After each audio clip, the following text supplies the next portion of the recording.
안녕하십니까. 마스크를 쓰고 앞에 서 있는 게 예의가 되는 날이 올 거라고 상상도 못했습니다. 이게 어수선한데 일요일에 이렇게 귀하게 찾아와 주셔서 너무 감사드리고요. 저는 지금 유신학원 재종반 원장하고 있는 이형규라고 합니다. 반갑습니다.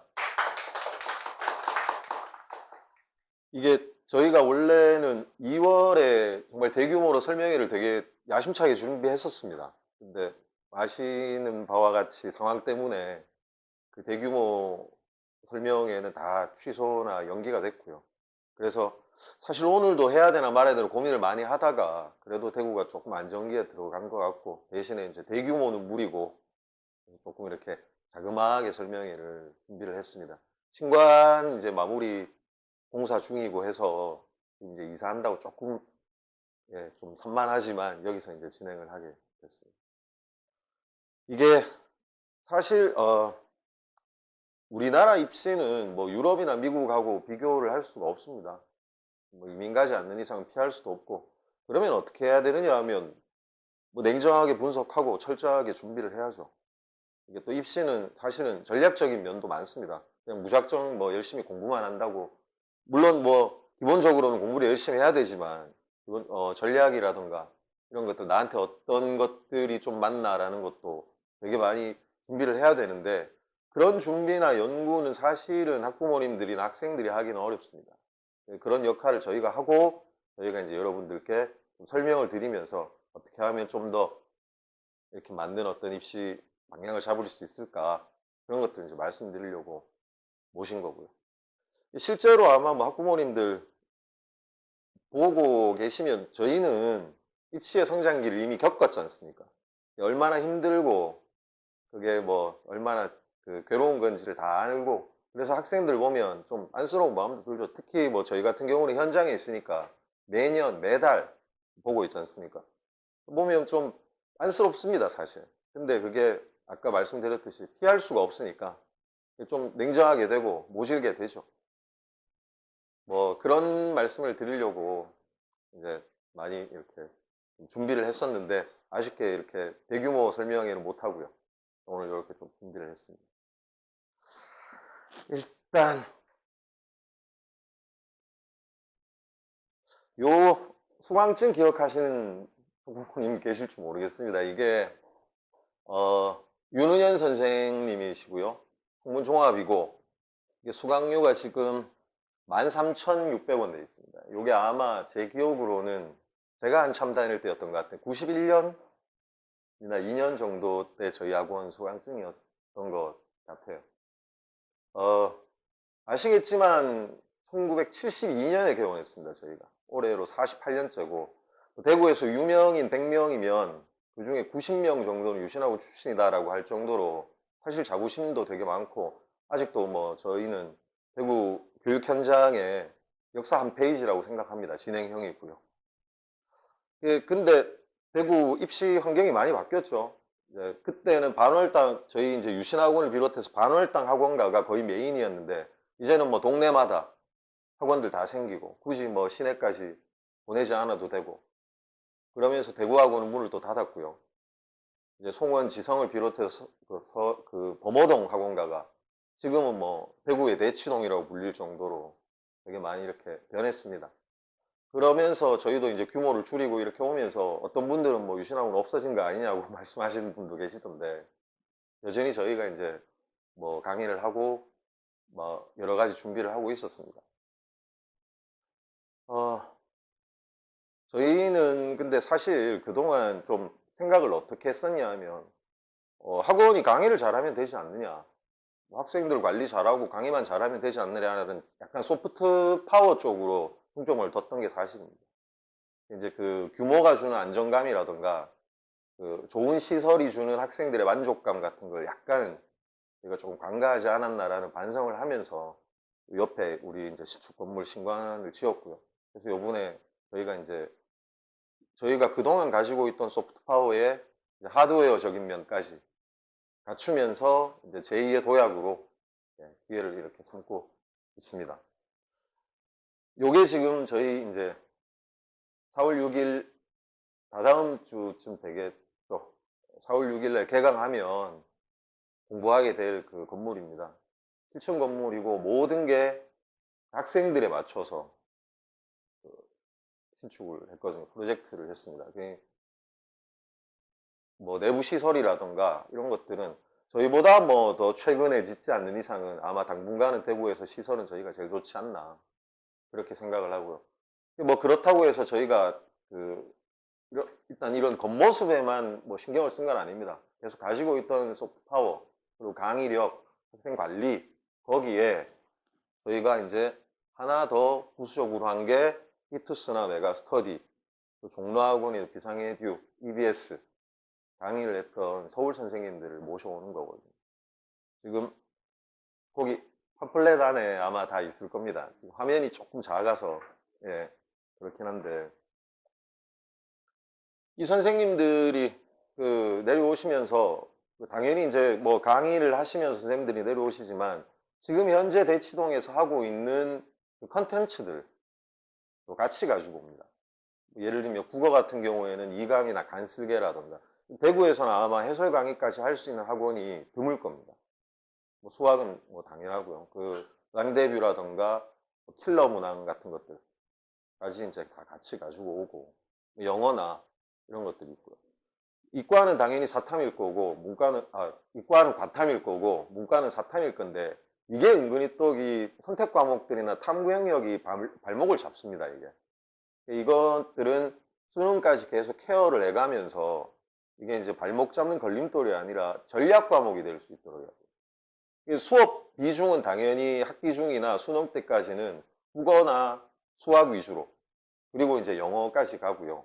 한국사라던가 과탐, 사탐은 비중은 높지는 않으면서 감을 잃으면 안 되거든요. 나중에 부랴부랴 수능이 다가오면 이제 와서 뭐 좀 준비하면 안 되나. 왜냐하면 학생들이나 학부모님들이 탐구 영역을 되게 짧은 시간에 금방 올라갈 거라고 생각을 많이 하시더라고요.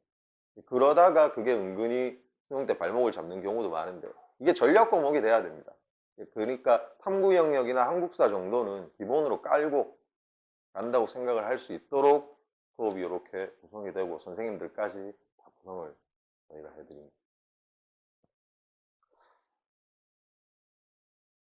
이게 저희가 이제 그 반 구성입니다. 일단 저 제일 왼쪽에 위치한 특별반이 있는데 의대, 치대, 한의대 준비하는 말 그대로 이제 최상위권 학생들 그리고 의대 계열이기 때문에 이과생들입니다. 그 반이 있는데 그 반은 아마 한 15명 정도로 소수 정예로 아예 따로 조금 분리해서 관리를 하게 될 것 같고요. 주로 이제 많이 보통 하는 게 재수종합반과 끝에 있는 독학재수반입니다. 재수종합반 같은 경우에는 문과 30명, 이과 30명 마감이고 독학재수반도 남학생 30명, 여학생 30명으로 60명 마감입니다. 색깔은 좀 다 다릅니다. 당연히 뭐 수업 구성이라든가 방식이 다른데 지금 사실 그 여러 가지 상황 때문에 연기가 많이 돼서 4월 6일날 개강하지만 정상적이었으면 아마 저희가 2월 한 중순부터 수업을 시작했을 겁니다. 타학원도. 그때 시작할 때 되면 학생들이 다 막 피가 끓어요. 한번 또 올해 뭐 잘 못하다 보니까 작년에 잘 못하다 보니까 올해만큼 좀 잘해야 되겠다는 막 생각으로 의욕이 되게 끓는데 봄바람 부는 한 5월쯤 되면은 흔들리게 마련입니다. 예, 다 막 2, 3월에 마음먹었던 것들이 무너지기 시작하고 놀고 싶고 그리고 이제 자괴감에 빠지기도 하고 내가 지금 뭐 하는 건가. 친구들은 다 대학 가 있는데 나만 뭐 여기서 또 막 고3을 한 번 더 해야 될 것 같고 이런 생각 때문에 되게 많이 무너지거든요. 그래서 사실은 정말 중요한 게 수업도 수업이지만 관리입니다. 이게 흔들리지 않게 잡아줘야 되고요. 계속 뭐 상담을 통해서 뭐 법적으로야 20살이면 성인이긴 하지만 사실은 많이 어리거든요. 다 흔들리기 마련이고 하기 때문에 그렇고 독학재수반은 대신에 혼자 공부하면서 만들어 가다 보니까 어느 정도 등급이 되는 즉 의찬만큼은 아니라도 어느 정도 상위권을 유지할 수 있는 학생들에게 적합합니다. 그러면서 혼자 공부하면서 모르는 것들 학원에 있는 선생님들을 이용해서 질문을 하고 그 태블릿 저희가 제공을 하거든요. 그걸로 이제 인강을 들으면서 어느 정도 관리를 받으면서 하는 거고 등급이 이제 좀 한 3등급 이하 같은 학생들 같은 경우에는 독학재수반은 어울리지 않습니다. 그런 학생들이 재수종합반에 들어가서 일단 그러니까 이게 2월에 시작해서 11월 정도가 수능이라면 8, 9개월 장기적인 플랜보다는 2, 3개월을 쪼개서 단기적인 계획으로 나가야 되거든요. 그래서 개강을 해서 6월 모평까지는 열심히 수업을 들으면서 1차 목표, 거기서 이제 6월 모평을 통해서 9월 모평까지 2차로 그럼 어디가 내가 좀 약하고 뭘 좀 더 중점적으로 수업을 들어야 되고 어떻게 해야 되느냐, 이런 것들을 실제로 좀 장기적으로 쪼개서 생각을 해야 됩니다. 그래서 그런 학생들한테는 재수종합반이 조금 더 맞을 수 있고요.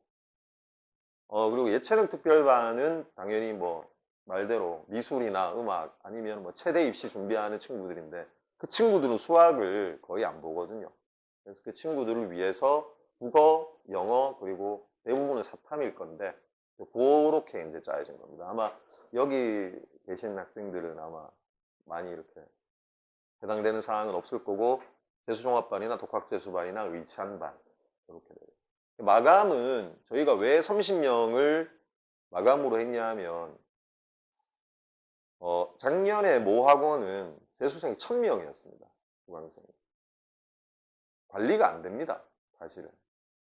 정말 아까 그 예전 수강증처럼 좀 작은 교실에 빡빡하게 앉아가지고 뭐 그냥 수업만 선생님들이 하고 하다 보니까 관리가 안 되거든요. 저희가 실제 지금 서울 선생님들하고 다 할 수 있는 현실적인 인원수를 딱 정해서 30명으로 마감을 한 거예요. 그래서 문과 30, 이과 30 이렇게 재수종합반을 한 거고 독학재수반도 그래서 남학생 30명, 여학생 30명으로 한 거죠.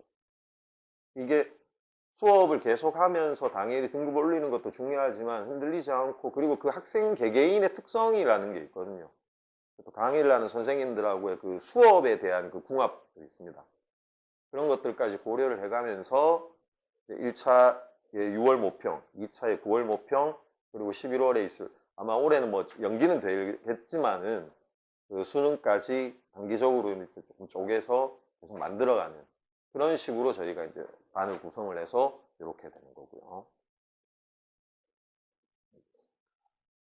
수능 특강이 있습니다. 그리고 수준별 선택 단과가 있죠. 이게 뭐냐면 이따 뭐 시간표가 나오면 설명을 드리겠지만 하다 보면 부족한 게 분명히 있습니다. 수학 같은 경우에는 파트도 다 나눠져 있고 국어도 마찬가지고 영어도 마찬가지고.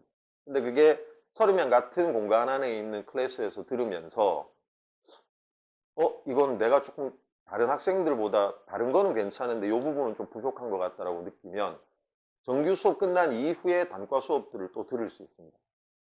그래서 이게 지금 여기 밑에 보면 기초가 부족한 학생들부터 최상위 수업을 원하는 학생까지 단과는 굉장히 많이 펼쳐져 있습니다. 국어 선생님도 마찬가지고 영어도, 수학도, 그리고 사탐, 과탐도 다 있으니까 그런 것들은 선택해서 들으면 되도록 그렇게 이제 정규 수업과 단과 수업까지 이렇게 구성이 되어 있고요. 이게 이제 아까 말씀드렸던 특강 선생님들입니다. 재수종합반 선생님이 특강을 하시는 경우도 있고 중간에 여기 사진이 조금 크게 되어 있는 윤웅관 선생 같은 경우에는 대중반 수업은 안 하지만 특강 수업만 합니다. 지금 현재 학생들은 알겠지만 윤웅관 선생은 전국에서 지금 영어로는 제일 1타 강사입니다. 이런 선생님들이 대구에 내려오셔가지고 저희 이제 유신학원하고 손잡고 같이 강의를 하는 거고요. 아까 영상에 나왔던 그 수학 선생님이 끝에 있는 황진영 선생님입니다. 이 선생님은 독자적인 수학 어떤 컨텐츠를 가지고 있고 지금 그걸로 대치동에서 굉장히 유명합니다. 그 선생님도 이번에 재종반 수업도 하면서 또 단과 수업도 같이 담당하시는 그렇게 되어 있고요. 아마 지금 가지고 계신 팜플렛에 선생님들 안내나 수업 안내는 다 되어 있을 겁니다.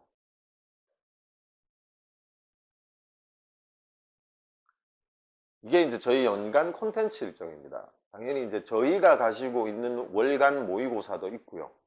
사설 모의고사도 있고, 그리고 1년간 진행될 그 제일 중요한, 요즘에 사실 수능은 이제는 뭐 영어나 사탐과 탐구 과목보다는 국어와 수학입니다. 아시겠지만. 그래서 국어와 수학의 컨텐츠를 조금 저희가 신경을 써서 집중을 해서요. 간쓸개라던가 이감 모의고사. 이거는 이제 학생들이 구입을 따로 할 수가 없거든요. 학원에만 이제 제공을 하는 거라서 저희가 일괄적으로 구매를 해서 학생들을 나눠주고, 그걸로 아마 국어 시간에는 수업도 같이 하면서 해설 강의를 같이 하실 겁니다. 국어 선생님. 그거는 간쓸개와 이감은 아마 대구에서 감당할 수 있는 학원이 거의 드물 겁니다. 그리고 이제 사설 모의고사나 이런 것들로 일주일 동안, 그리고 아까 수학에서 말씀드렸던 킬러 문항이라는 랑데뷰 모의고사 같은 것들을 계속 이제 풀어나가면서 등급 유지라던가 수능 대비를 계속 해야 나가야 됩니다.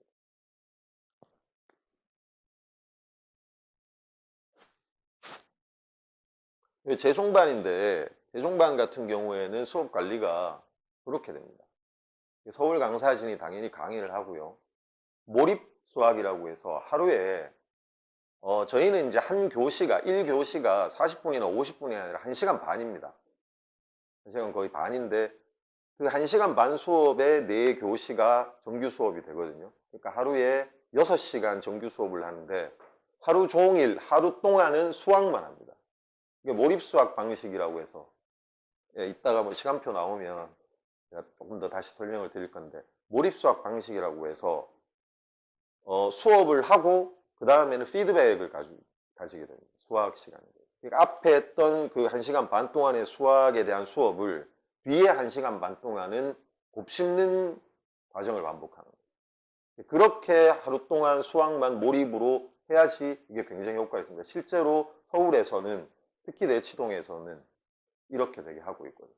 이거를 대구에서 아마 하는 학원은 굉장히 드물 겁니다. 이게 이제 저희 그 서울의 선생님들하고 되게 많이 토론을 하고 연구를 한 다음에 이제 이렇게 하는 게 굉장히 효과적이고, 실제로 이제 사례가 있으니까 저희가 그렇게 하는 거고, 당연히 하루 동안은 수학만 하게 될 거고, 일주일에 이제 일요일 빼고는요, 일요일은 자율두건이니까 일요일 빼고 토요일 4시까지는 수업이 배분이 그렇게 아마 돼 있어요.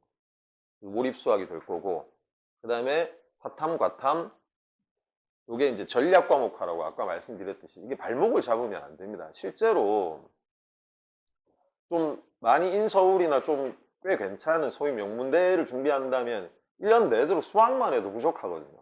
사실은. 근데 뭐 학생들이 수학만 하니까 국어 해야 되고 영어도 계속 해야 되고, 아까 말씀드렸던 이과면 과탐이고 문과면 사탐까지 관리를 하고, 그리고 이제 필수 과목이 돼버린 한국사도 물론 뭐 그게 굉장히 큰 난이도는 아니지만 이게 은근히 또 나중에는 뭐 기본 컷도 뭐 통과를 못 한다든가 이렇게 되면 되게 힘든 상황이 되니까 이걸 감을 잃지 않도록 계속 꾸준히 관리를 하면서, 대신에 비중은 국어와 수학이고 관리를 하면서 11월에 이제 있을 수능의 결과가 나올 수 있도록 계속 케어를 하면서 가야 돼요. 감은 잃지 않고. 이거 지금 만약에 뭐 3월에 그 탐구 영역을 그만두고요, 뭐 수능 한 2달 남기고 사시 시작하면 안 되나? 라고 생각했다가는 정말 낭패거든요. 그래서 그걸 계속 11월까지 꾸준히 유지를 하면서 저희가 이제 그게 아까 얘기했던 그 전략 과목입니다. 은근히 귀찮은 과목이 될 수도 있는데 그러지 않도록 하기 위한 방법이고요. 그 다음에 개념, 심화, 실전 모의고사, 최종 마무리로 저희가 커리큘럼을 짜고 그 코스를 다 이렇게 생각을 하고 있는 겁니다. 몇 월에 어느 정도까지 끝냈으면, 아까 말씀드렸던 단기적인 계획인 거예요. 너무 길게 11월까지 잡으면 좀 뜬구름 잡는 것 같고요. 단기적으로 좀 계획을 세우면서 등급 유지라던가, 그리고 이제 그 중간중간에 캐치를 해야 어느 정도 내가 지금 성취도를, 이해도를 가지고 있는지 학생 스스로도 알거든요. 그런 것들을 준비를 할 거고, 예. 그리고 이제 학습 관리가 정규 수업 이후에 무조건 피드백은 합니다. 피드백을 하는 이유는 오늘 배웠던 수학의 내용은 오늘 일단 끝낸다라는 게 목표거든요. 이게 10시까지 저희가 독서실을 운영하는 것도 마찬가지지만 집에 가서 한다? 안 됩니다. 또 이게 방금 들었지만 돌아서면 약간 또 이 아리까리한 면도 있거든요. 그때는 선생님한테 아까 했던 말씀을 한 번 더 물어봐야 되는데, 이게 그냥 하루에 예를 들어서 아까 그 1시간 반짜리 수업 4교시지 않습니까? 수학 해버리고 국어 해버리고 3교시에 뭐 다른 거 해버리면 1교시 했던 수학이 기억이 안 나요. 그러다 보면 그냥 그 다음날 지나가면 또 그냥 흘러가는 거고 하니까 하루에 오늘 했던 수학에 대한 내용, 오늘 했던 교과목에 대한 내용은 일단 무조건 머릿속에 집어넣고 집에 보내겠다는 거거든요. 그렇게 해서 이렇게 이제 아까 얘기했던 피드백 수업 진행되고요. 첨삭은 당연히 뭐 하는 거고 월간 모의고사 계속 치면서 학습 성취도 체크를 하고요. 그리고 선택적 의무 수업으로 자습 시간 최대한 확보를 합니다. 그래서 4교시 정규 수업이 되면은 독서실로 이동하게 되고 독서실 이동해서 10시까지는 이제 혼자 자습을 하게 되는 거죠.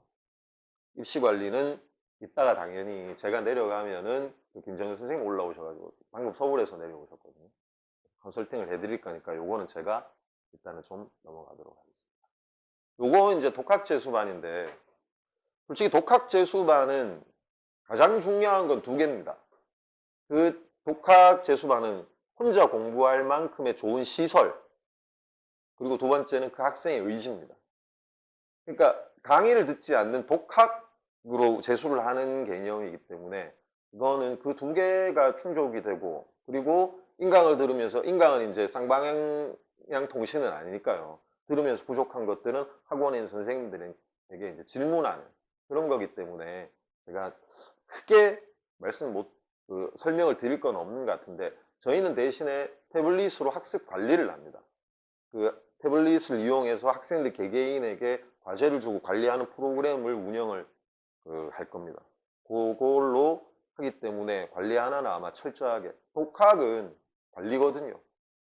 재종은 수업이지만 독학 재수반은 관리적인 면이 훨씬 더 큽니다. 그래서 그런 것들에 대한 설명을 지금 드리고 있는 거고요. 요게 시간표입니다. 일단 지금 하루에 어떻게 굴러가는지, 수업이 진행이 되는지에 대한 건데, 일단 8시에서 8시 한 20분 사이까지 등원을 합니다. 1교시 수업은 9시에 시작하지만 왜 8시 한 20분이나 30분까지 등원을 하라 하면 그 30분 동안 전날에 했던 것들에 대한 피드백을 합니다. 그러니까 전날 했던 수업을 어느 정도 이해를 하고 있는지에 대한 일단 체크를 먼저 해야 되고요. 그게 1교시 수업이 그렇죠. 요게 지금 연교시죠. 온라인 플래너라고 점검을 한다 그랬으니까요. 1교시 수업이 9시에서 10시 20분까지, 그러니까 지금 80분 수업인데 정규 수업을 합니다. 2교시까지 당연히 하고요. 그때 이제 끝나면 점심시간인데 점심시간에 외출이 안 됩니다. 기본적으로. 저희는 등원해서 10시에 귀가를 할 때까지 외출은 안 됩니다. 그래서 요거는 저희가 이제 업체를 통해서 이제 도시락을 학생들한테 먹을 겁니다. 생각보다 먹는 거 되게 중요합니다. 학생들도 되게 예민하게 생각을 하거든요. 그래서 뭐 저희 입장에서는 뭐 그래도 제일 이렇게 여기저기 한번 테스팅을 해보고 제일 괜찮은 업체를 냈어요. 그래서 거기 이제 식사를 하면은 3교시와 4교시가 정규 수업이 됩니다. 이렇게 종합반 같은 경우는 끝나면 5교시는 의무 자율학습입니다. 의무 자율학습이고 이제 토요일 같은 경우에는 선택 자율학습이 되겠죠. 의무 자율학습은 무조건 말 그대로 독서실을 가서 공부를 해야 됩니다. 그리고 이후에가 선택 자율, 저녁 시간 있고요. 그 다음에 의무 자율학습을 하는 학생들은 계속 의무 자율학습을 하고, 아까 말씀드렸던 선택 단과, 내가 부족하다고 생각하거나 듣고 싶은 강의가 있으면 그건 추가로 요때 다른 학생들은 뭐 예를 들어서 뭐 한 반에 30명이면 10명은 나는 단과 안 듣겠습니다. 그러면은 독서실에서 자율학습을 하면 되고요. 만약에 20명이 난 단과를 들어야 되겠다 그러면은 단과반으로 이동해서 단과 수업을 추가로 들으면 됩니다. 그렇게 되고 10시에 이제 귀가를 하게 되는데, 요게 금요일까지의 일과고요. 토요일은 4시에 정규 수업이 되면은 일단 귀가를 합니다. 토요일은 그러니까 저녁 정도는 외출을 해서 뭐 가족이나 친구들하고 먹을 수 있게 그렇게 되고, 대신에 뭐 더 남아서 공부를 하겠다거나 아니면 단과를 듣겠다는 학생은 학원에 남아서 수업을 하는 겁니다. 일요일은 자율이니까 와도 되고 안 와도 되고 뭐 그렇게, 대신에 오면 수업은 안 하니까 독서실에서 공부를 하는 거죠. 그렇게 되고, 독학 재수반도 크게 이제 뭐 체크를 하는 것까지는 비슷한데 나머지는 전부 개인 학습하고 개인 스케줄링을 저희가 관리를 하는 쪽이기 때문에 이거는 제가 크게 뭐 설명을 드릴 건 없을 것 같습니다. 일단은 저희가 학원에 대해서 대략적으로 말씀드린 거는 여기까지고요. 요거 제가 이제 내려가면은 그 서울에서 오신 김정현 선생님께서 말 그대로 올해의 입시에 대해서 컨설팅이나 이런 것들을 설명해 주실 겁니다. 끝까지 좀 잘 듣고 가시면 고맙습니다. 김정현입니다. 제가 이제 대구 온다 그러니까 가지 말라고 하는 사람들이 꽤 많았는데, 제가 유튜브 TV를 어저께부터 시작했는데, 거기도 소개를 했지만, 안동 김가구 본관이 아버님 고향이 안동이에요. 그래서 대구에 친지들이 아주 많으시고 작은 아버님도 여기 사시거든요. 그래서 대구 사태를 보면서 이번에 참 저도 걱정이 많이 되고 작은 아버지하고 참 통화도 많이 했었는데, 일단 저는 첫 번째 모토가 임명은 제천이라고 생각하는 사람이라서 그렇게 크게 문제 삼지 않는데, 다만 이 코로나는 다른 사람들에게 피해를 줘서 제가 확진받고 가면은 거기 다니는데 문제가 생길 것 같았지만 대구도 진정되는 것 같고, 그리고 일상을 이제 되찾아야 될 시점이 아닐까라는 생각도 들고 해서요. 저도 참 요즘에 설명회도 그렇고 컨설팅도 다 매우 잠잠해졌는데, 일단 요번에 느낀 거는 제가 얼마 전에 이제 여러 사람들한테 보낸 글이 있는데, 정말 고향의 봄이라는 노래를 우연히 라디오에서 듣다가 갑자기 든 생각이, 야, 정말 고향은 나를 정말 다 보듬어줄 편안한 곳인데 일상이라는 것이 참 고향이었다라는 생각이 들더라고요. 일상으로 빨리 했으면 하는 마음으로, 우리 학생들은 공부를 하고 우리 부모님들은 일하시고 그런 일상으로 곧 돌아가겠죠. 오늘은 제가 말씀드릴 것은 지금 재수생들 고3 학생들이라고 제가 들었는데, 일단 전체적으로 올해 입시 개괄적으로 말씀을 드리고요. 정시, 수시 해서 어떻게 준비할 것인가 그 부분에 대해서 말씀을 드리겠습니다. 일단 저는 여기 나와 있는 것처럼 종락원 예전에 좀 잘 나갈 때 그 종락원에서 한 10년 넘게 담임도 하고 컨설팅 팀장도 하고 논술을 가르쳤던 사람입니다. 그래서 재수생들 같은 경우는 애들 기본적인 어떤 심리 상태라든가 나아갈 방향들에 대해서는 경험은 누구보다 많다고 볼 수 있는데, 이제 하나하나씩 제가 말씀을 드리도록 하겠습니다. 일단 대입 전형 구조는 다 아실 텐데요. 정시는 수능 100%다. 건국대, 동국대가 작년에 보면은 이제 10% 학생부 반영을 했는데 올해는 수능 100%로 뽑습니다. 그러니까 정시는 수능 100%다라고 생각하셔도 무방하시겠고요. 자, 그리고 수시는 다 아실 텐데 간단하게 설명드린다면 교과와 종합만 말씀드리겠습니다.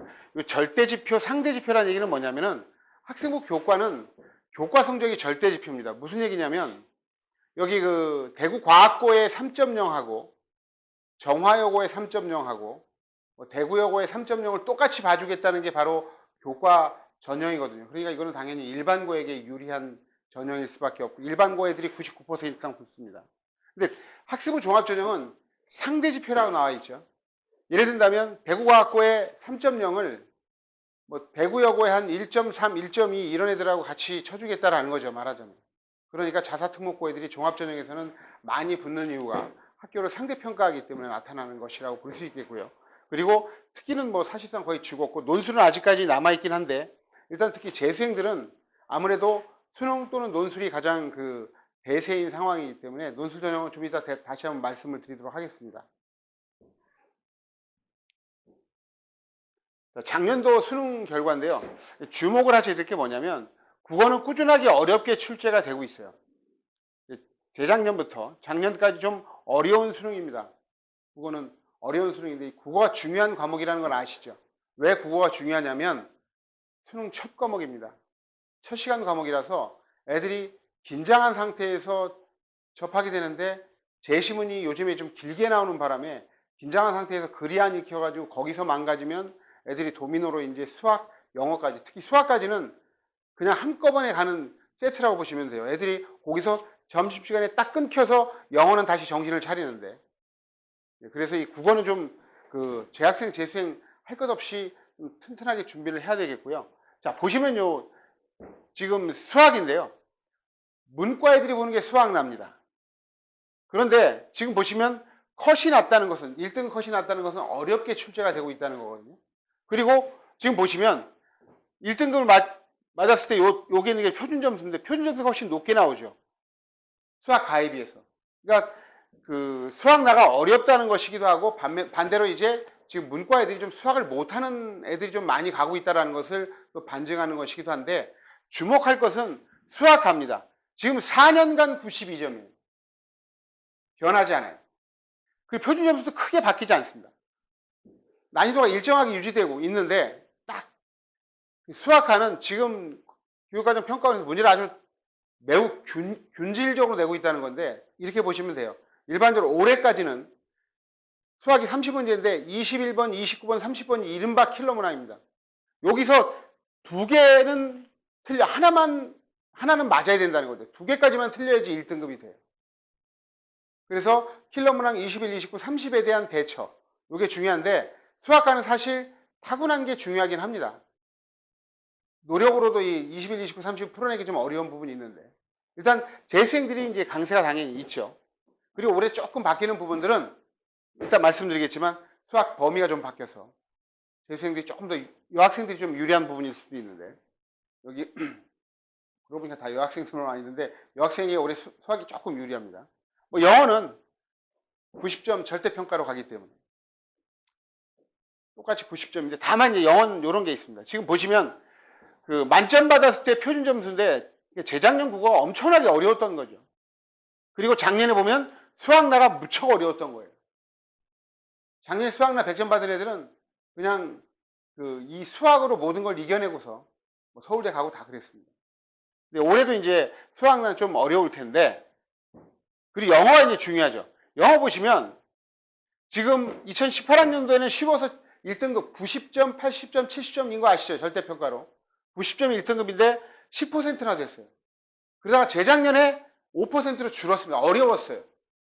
그러다가 이제 작년에 7점 거의 5% 중간치로 왔는데 대략 올해도 이 정도로 낼 겁니다.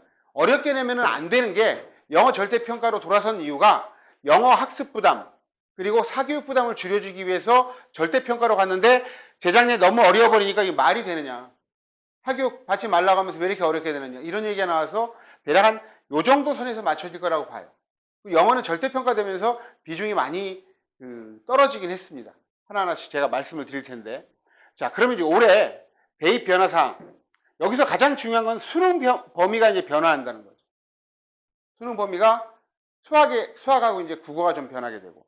그리고 여기서 이제 수능 영어 반영 점수가 여러 대학에서 좀 변합니다. 이제 성대, 중대, 이대 이쪽에서 그 수능 영어를 반영하는 혹들이 조금 어찌 본다면 중대나 이대는 그 1등급과 2등급 간의 격차를 더 줄여버리고 성대는 자연계만 조금 늘었는데 일단 전반적으로 2등급을 받아도 정시에서 인서울 하거나 경북대 가는데 크게 문제가 없는 게 영어입니다. 논술 비중은 많이 줄었고요. 자, 정시 변화 사항인데 사실 정시 변화 사항은 지금 이렇게 보셔도 크게 와닿지 않으실 거예요. 이거는 나중에 시험 보고 나서 나한테 유리한 쪽을 찾아가는 게 돼야 되니까. 예를 들어서 서강대가 수학 비중이 매우 높은 학교입니다. 45%예요. 그냥 서강대 가기 위해서 수학에 올인하자. 이거 말이 안 되는 상황이잖아요. 그러니까 나중에 국어, 수학, 영어 탐구를 공부를 잘 해가지고 점수 나온 다음에 나에게 유리한 대학들을 정시에서는 찾아가는 게 이제 맞는 거지. 지금부터 서강대를 가기 위해서 하는 수학에 올인하자. 이런 건 말이 안 됩니다. 일단 여러 가지 변화 사항이 있지만 기본적으로 정시는 수능을 잘 봐야 된다. 수능 잘 보고 나서 그 성적 가지고 이제 승부를 보는 것이기 때문에 이 변화 사항 자체가 그렇게 크게 의미는 없고 무조건 100점을 목표로 해서 가자. 이게 이제 수능 대비하는 전략이라고 볼 수 있겠습니다. 자, 수능이 이제 올해 조금 바뀌고 내년도에 대폭 바뀝니다. 21학년도에 보시면 어떤 게 바뀌었냐면 수학에서 기하 벡터가 수학가에서 빠졌습니다. 이 기하 벡터가 이제 의미가 있어요.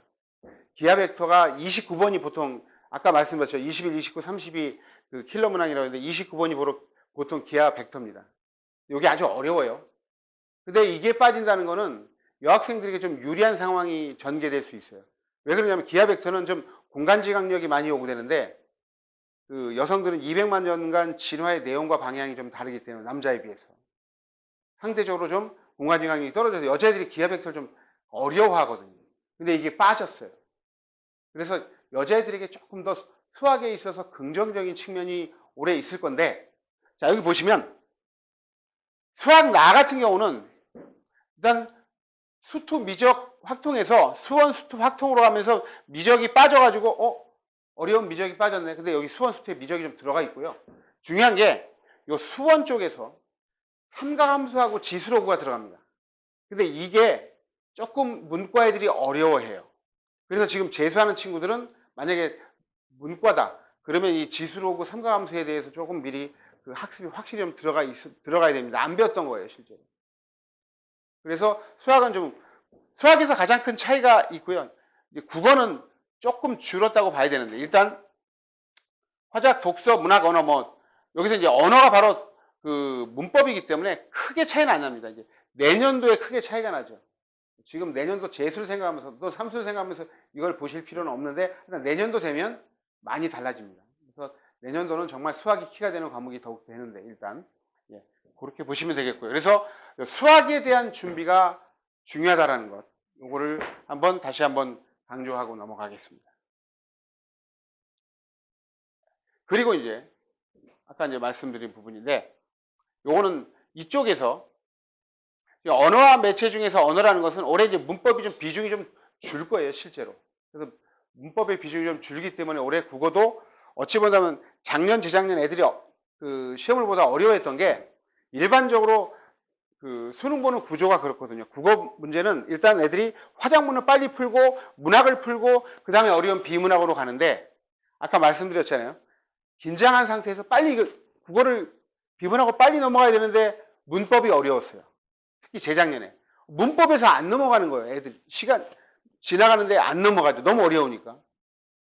그래서 애들이 이제 거기에서 심리적으로 무너지고 그랬거든요. 근데 올해 문법이 좀 쉽게 출제될 것 같아서 그거는 상대적으로 난이도가 좀 떨어질 가능성이 좀 있어 보입니다. 그리고 이제 내년도 부분이라서 요거는. 자, 그리고 우리 지금 그 올해 수시에서 보시면 일단 그 수능 위주 전형의 비율을 확대하라고 했지만 21학년도가 작년하고 비슷합니다. 대략 서울 지역은 한 28% 정도예요. 서울 지역은 좀 많이 늘었어요. 서울 지역 대학들은 28%로 수능 전형을 늘렸는데 대부분 다 똑같죠. 여기서 이제 어떤 부분이 바뀌냐면 다른 거 바뀌는 거 없습니다. 올해 수시에서. 근데 우리 애들이 바뀌는 부분이 뭐냐면 올해 이제 그 학종 대입 공정성을 그리고 투명성을 강화한다는 측면에서 자사고 특목고의 유리함들을 없애주겠다고 우리 교육부 관리들이 뭘 하셨냐면 일단 학생부 블라인드 평가를 올해부터 실시하기로 했습니다. 이게 이제 얘네들 오늘 큰 변화인데요. 학생부 블라인드 평가는 뭐냐면 학생부 기록을 전산으로 대학에 넘겨주는데 학교 이름을 다 빼버린다는 거예요. 얘가 정화여고를 나왔는지 과학고를 나왔는지 몰라요. 올해부터 그렇게 됐습니다. 야, 그래서 혁명적인 변화다.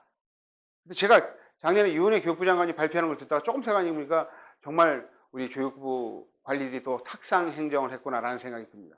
왜 그러냐면 과학고, 특목고, 자사고하고 일반고는 과목이 달라가지고요. 내신 과목 이름을 지울 수 없기 때문에 내신 과목만 보면은 얘는 과학고네. 얘는 외고네. 얘는 전국 단위 자사고구나. 이게 나옵니다. 근데 일반고 간에는 격차가 줄 수 있어요. 여기 이제 대구여고가 이제 공부 잘하는 거 제가 알고 있는데 대구여고하고 예를 든다면 뭐 시지고하고 구분이 안 될 가능성이 있죠. 그런 측면에서 그 일반고 간의 격차는 줄어들 가능성이 있는데 특목자사고와 일반고 간의 격차는 일단 나타납니다. 입학사정관들이 보면 딱 알 수 있죠. 그러니까 정말 엄청난 고심 끝에 나온 말하자면 그 정책인데 별로 큰 효과는 보기 어려운 상황이 됐습니다. 근데 올해 일단 그래도 의미 있는 변화는 뭐 일반고 간의 격차는 좀 줄 가능성이 있어요. 그래서 그 블라인드 평가를 올해 실시한다는 거죠. 그래서 요게 이제 대학 측에서 지금 반발하고 있어가지고 어떻게 될지는 모르겠어요. 그 전국 대학교 입학처장 회의에서 노골적으로 반발하는 성명을 냈거든요. 지금 어떻게 될지 모르겠습니다. 이게 올해 학종의 변수가 될 수 있는 부분이죠. 다른 건 이제 작년하고 21학년도는 크게 변하지 않고 내년도부터 아주 큰 변화가 나타나는 거예요. 그래서 재수하면 별로 좋지 않아요. 올해 기필코 가자. 삼수하면 또 안 된다는 거죠. 그래서 올해 꼭 간다는 그런 이제 굳은 각오와 결의를 다지셔야 되는 거예요. 자, 수능이 이제 누구와 경쟁하나? 이 수능을 보시면 일단 그 수능 구조는 다 아시겠지만 이제 수학, 나, 가 이렇게 편제가 돼 있죠. 잘 보시면 6월보다 이제 수능 때 당연히 인원수가 늘어요. 왜 그러냐면 반수생이 들어가기 때문이에요. 여기까지 재수생이 있는데 반수생이 들어갑니다. 이 무서운 애들이 반수생이에요. 서연고 뭐 다니다가 서성한 다니다가 의대 가겠다고 반사로 온 애들이 무서운 애들이에요. 얘네들은 공부를 해본 애들이라서 4, 5개월 하고서도요. 뭐 하나 틀리고 2개 틀리고 이런 애들 꽤 많습니다. 근데 걔네들이 들어오는데 중요한 건 보시면은 수학 가가 항상 줍니다. 인원이. 줄죠. 6월에 비해서 수능에 여기 인원이 더 느는데도 줄어요. 왜 그러냐면 수학 가를 하다가 수학을 좀 못하는 4등급, 5등급 받는 애들이 나는 이제 어차피 4등급, 5등급 받아서는 경북대 이상을 갈 수가 없으니까 나는 쉬운 수학 나로 바꾸자. 그래서 수학 나는 늘죠. 수학 나로 옮겨가는 구조예요.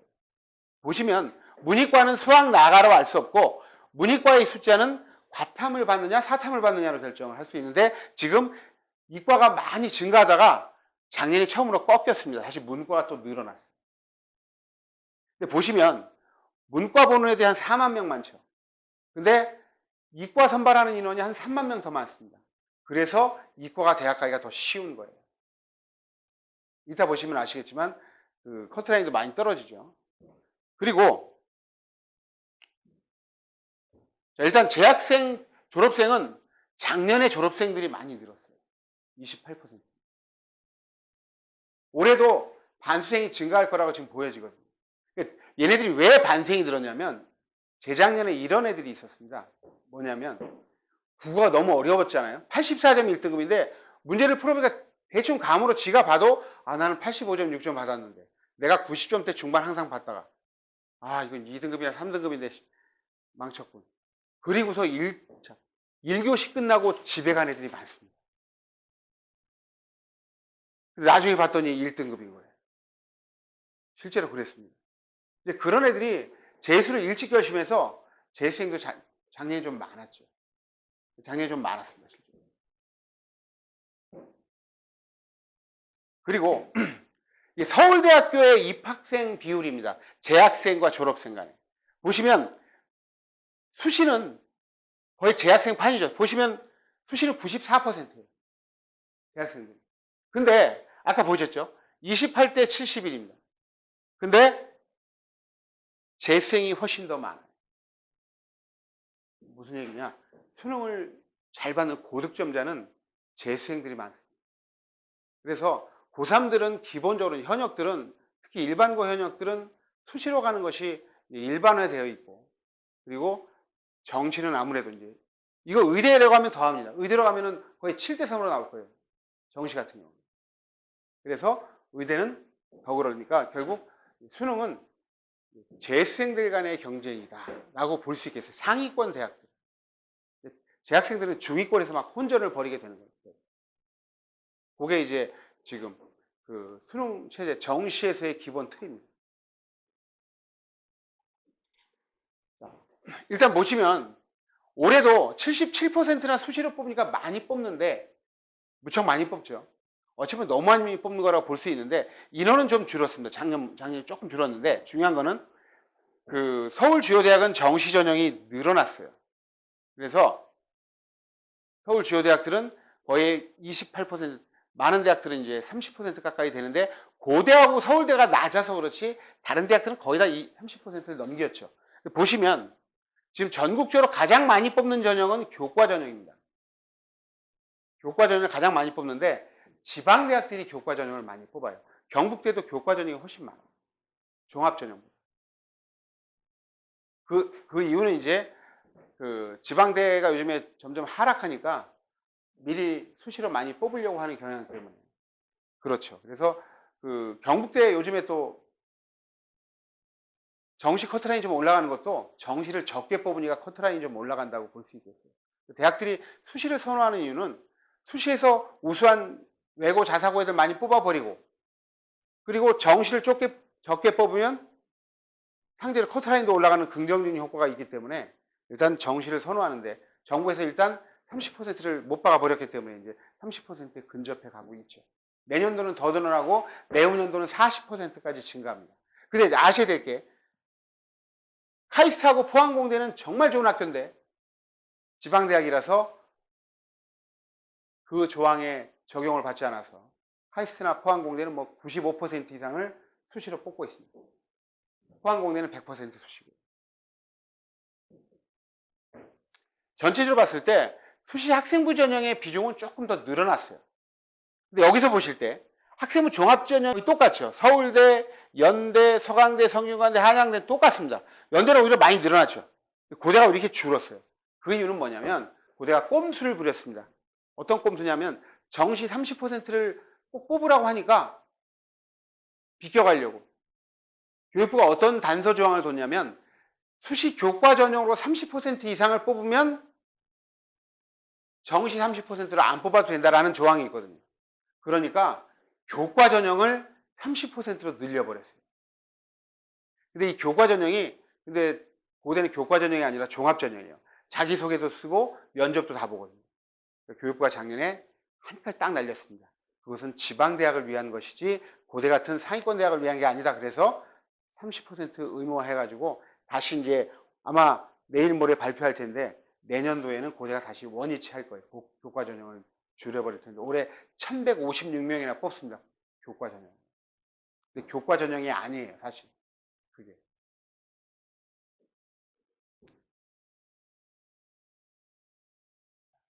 일단 대입 전형 구조를 보면은, 그래서 수도권 최상위 대학이면 서연고, 서성한 정도까지인데 여기에 보시면 교과 전형이 늘어난 거는 고대가 400명에서 1156명으로 늘렸기 때문에 늘어난 거예요.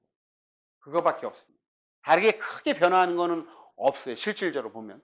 지방거점 국립대학은 보시면 교과 전형의 비중이 가장 높습니다.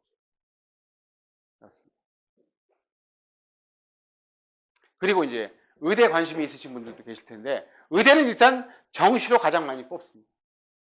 근데 보시면 일단 지방권도 무관하다면 교과 전형으로. 교과 전형은 최저만 맞추면 좀 쉽게 갈 수 있습니다. 자, 수도권 주요 의대는 학생부 종합 전형을 거의 다 뽑아요.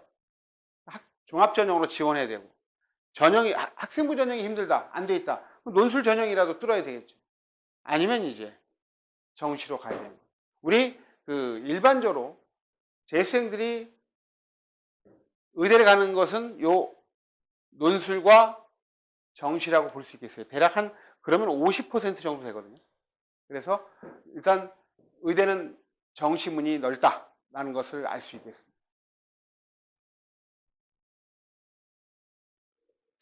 자, 제가 이제 이걸 보여드리는 이유는 여기 고3이 한 명 있다는데 고3이 일단 마스크를 써서 고3인지 재수생들은 딱 보면 이제 분위기를 알 수가 있는데 오늘 마스크 때문에 좀 어렵습니다. 중요한 거는 재학생과 졸업생 간의 수능 시험의 격차가 가장 큰 과목이 어떤 과목인지 지금 보시면 어떤 과목이죠? 국어입니다. 그렇죠. 이게 아주 어렸을 작년도 국어예요. 이게 무엇을 의미하냐면 왜 수학이 아닐까 싶죠. 두 가지가 있습니다. 일단 국어는 1년 만에 안 된다는 거예요. 쉽지 않다는 거죠. 고3 애들이, 자, 고3이지. 너 수능 국어 공부 언제 시작했냐? 본격적으로? 겨울방학부터 시작했지. 겨울방학부터 시작해요. 딱 한 10개월, 11개월 해요. 근데 독해력이 요 정도로 많이 상승하지 않거든요. 근데 재수생들은 2년 하는 거예요. 독해력은 일순간에 올라가지 않는다. 그래서 제가 이제 항상 저학년들 할 때는 중학교 때부터 책 많이 읽는 게 가장 좋다라는 거 얘기하는 건데 그걸 명심하셔야 되고. 그래서 우리 특히 이제 고3 같은 경우는 더더욱 그런데 국어 공부를 하다가 국어 잘 안 올라갑니다. 국어라는 과목이 잘 안 올라가요.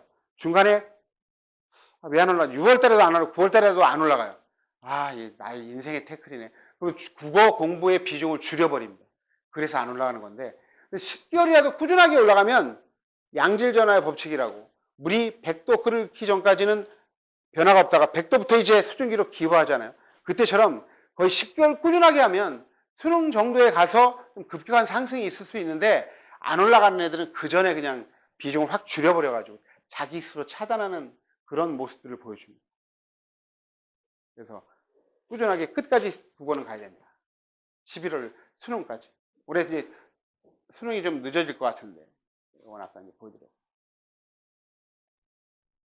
네. 이거는 사실 올해 이제 바뀔 것 같아 보니까 한 2주 정도 늦어지지 않을까 싶고, 그래서 지금 여기는 대구는 다 재수 학원이 멈췄지만 서울은 재수 학원이 휴원하면서 등원하고 뭐 이렇게 하고 있거든요.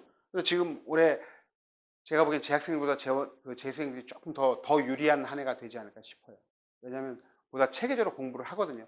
고3 애들이 집에서 하더라도 그게 조금 긴장감 떨어지는 부분들도 있고 3월 모의고사 보고 한번 충격받고 자기 위치 찾아가지고 빨리 공부의 어떤 방향들을 수정해야 되는데 그게 지금 늦어지고 있거든요. 지금 그게 좀 우리 재학생들에게 조금 불리한 측면들이 없지 않아 있어요.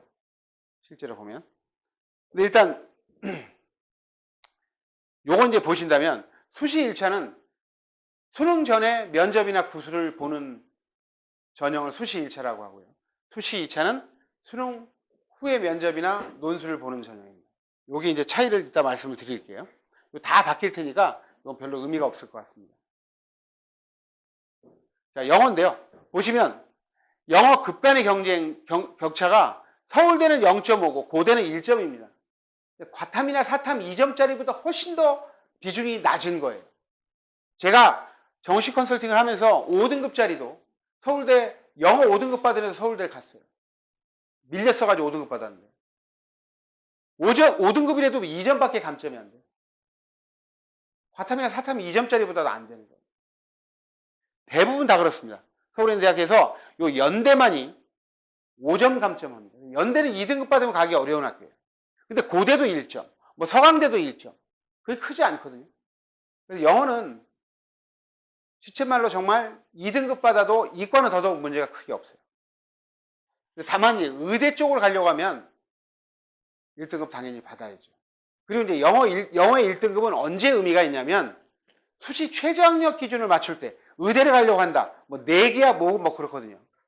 내기야 뭐를 맞추려면 영어는 꼭 1등급 받아야 되거든요. 그래서 최저학력 기준을 맞추기 위해서는 또 영어가 의미가 있는데 실제로 정시에서는 변별력을 매우 상실했어요. 각 대학별로 제가 이걸 보여드리는 이유는 일단 보시면 문과는 대학에 관계없이 국어 수학의 비중이 가장 높습니다. 그렇죠. 국어 수학의 비중이 가장 높아요.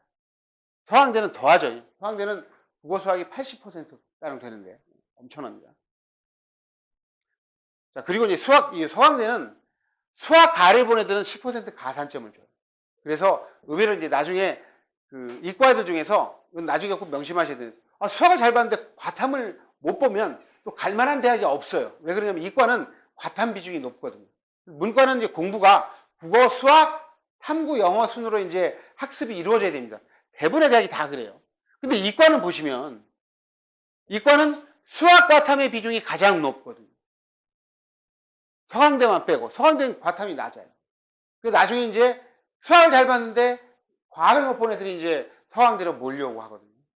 안 되거든요.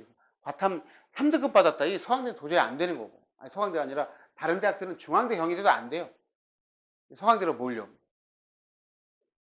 그래서 이과는 수학, 과학, 국어, 영어의 순으로 공부해요. 지금 고3들은 애들이 국수형 프레임에 갇혀가지고 계속 국어, 수학, 영어 중심으로 하는데 과탐이 훨씬 중요해요. 이과는. 정말 영어의 몇 배 중요합니다. 나중에 정시로 가게 됩니다. 제가 몇 번이나 얘기를 해도 애들이 관성에 젖어가지고 재수생들도 그런 애들이 가끔씩 있거든요. 계속 1등급 나오는 애들이 막 영어 특강을 들어요. 재수학원에서. 종락원 가보면. 뒤통수를 쳐줘요. 멍청하다고. 국어는 2등급 나오는데. 국어 1등급으로 올려요. 경북대 보시면 이제 등급 간의 격차가 200점에 3점이니까 여기도 크지 않습니다. 2등급보다.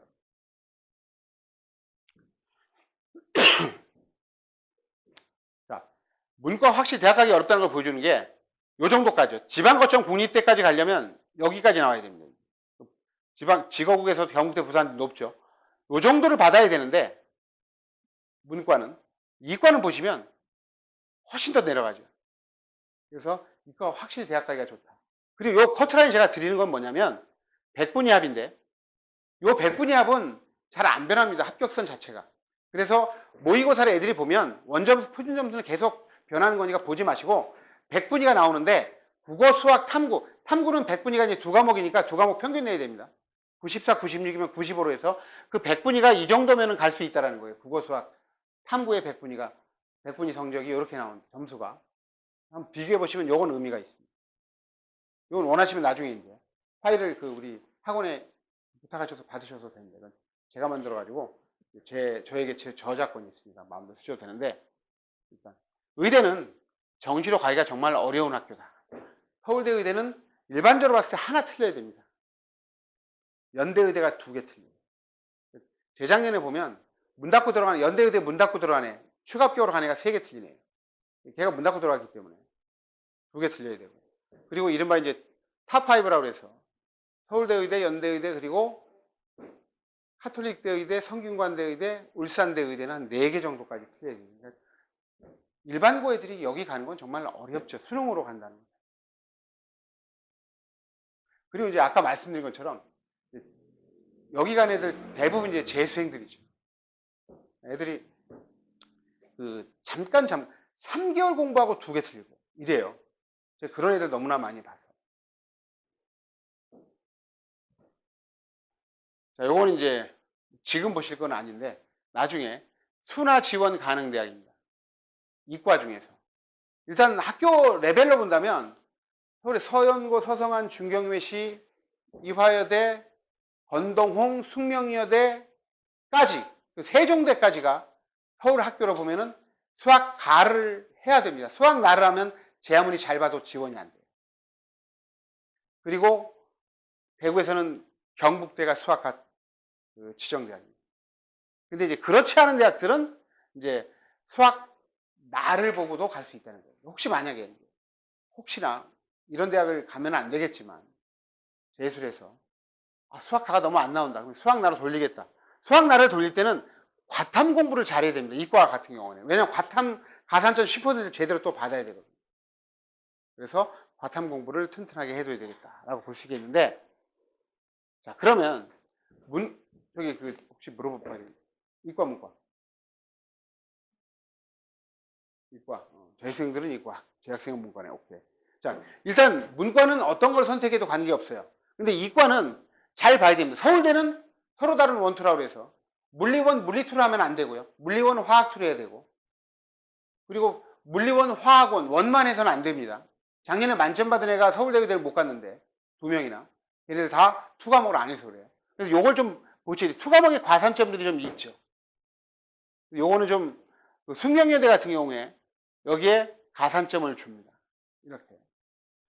근데 사실 뭐 요거 받으려고 투를 한다는 것은 무리가 있고, 대부분의 의대는 원 해도 괜찮기 때문에 원 하고 가는 것, 투하면은 좀 힘든 부분이 있어요. 말씀을 드릴게요.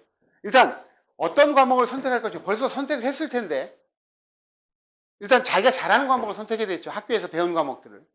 자, 그리고 두 번째가 응시자가 좀 많은 과목이 안정적입니다. 그래서 투 과목을 하지 말라는 이유가 바로 이제 보여드릴 텐데요. 자, 그리고 대학교의 수시 논술이나 구술에 유리한 과목. 자, 문과는 논술이나 면접에 어떤 과목이 유리한가? 바로 사회문화, 생활윤리입니다. 그리고 정치화법 이런 거고요. 이과는 성균관대 논술에서 지구과학이 없어요.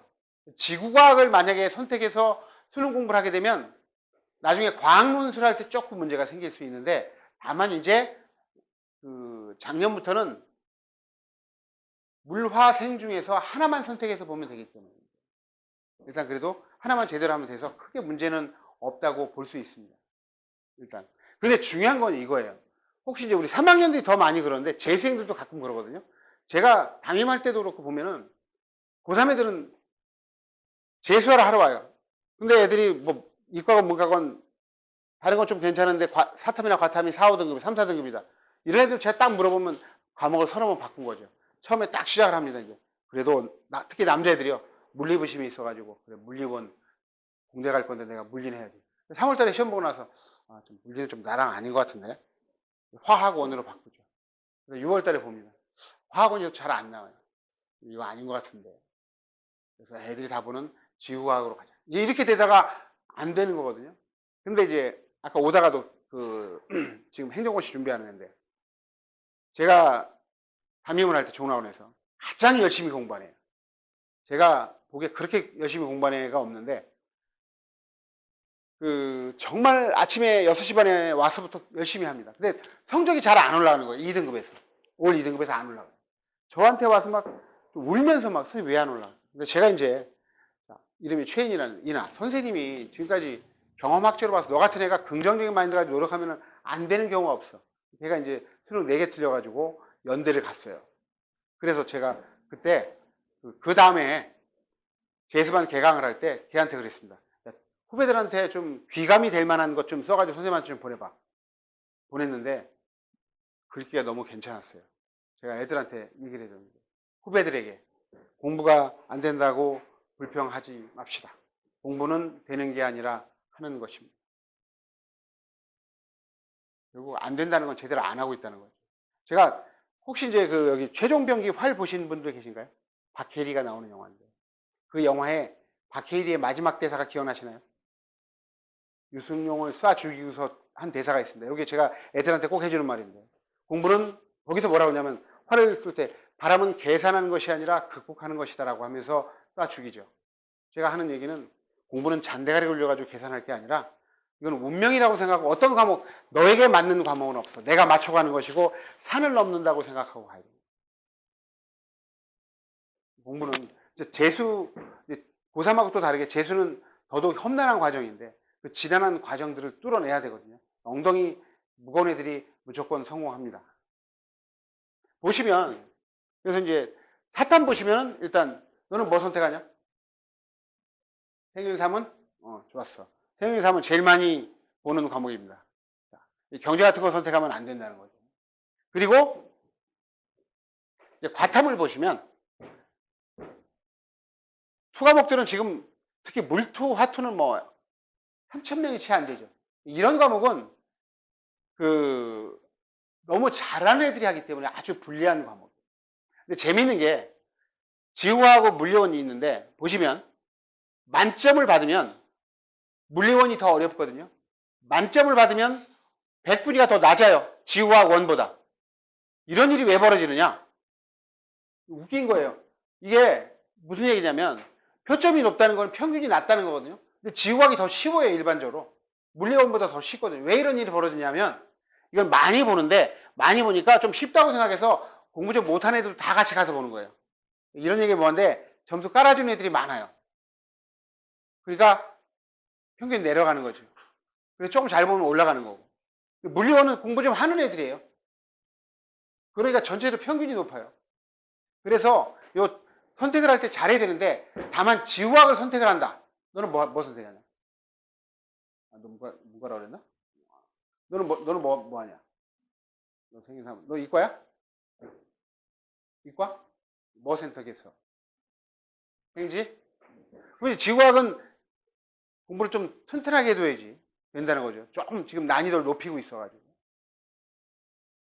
아까 잘못 들었네, 선생님. 탐구 반영 방법인데 일단 제2국을 꼭 해야 될까요? 문과인데 굳이 할 필요는 없는데요, 실제로.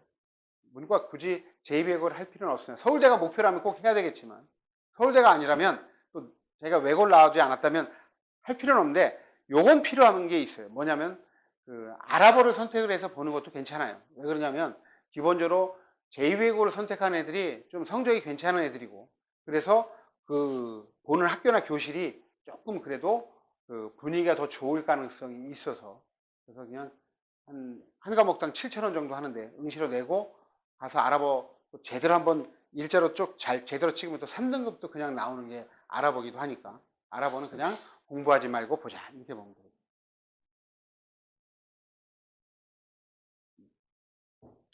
자, 수시 대비 방안인데요.